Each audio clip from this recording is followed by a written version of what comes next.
I note an inconsistent approach taken by the opposition to this business of the decline in murders.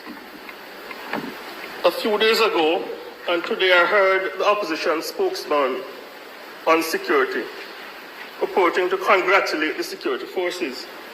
Indeed, he did so today.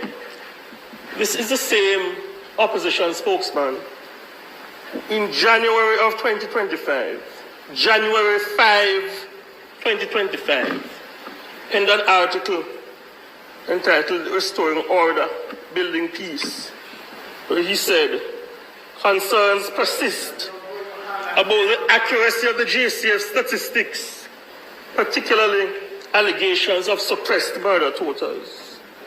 Quite unfortunate. But today he proposes to congratulate the security forces. I trust that the people of Jamaica and the hard-working men and women of the security forces will recognize the opposition spokesman's hypocrisy for what it is. Not too long ago, he was suggesting that the crime statistics, the murder statistics were suppressed. And I just read the quote into the record. I say to the opposition spokesman, sir, via the Parliament of Jamaica, I say to the opposition spokesman, shame on you for calling into question the professional integrity of the men and women of the JCF. Shame on you.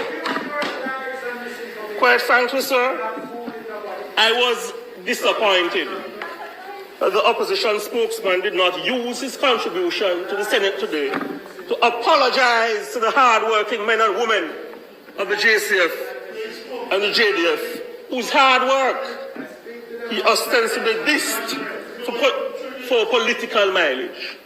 He should apologize to the men and women of the Jamaica Constabulary Force for attempting to pour cold water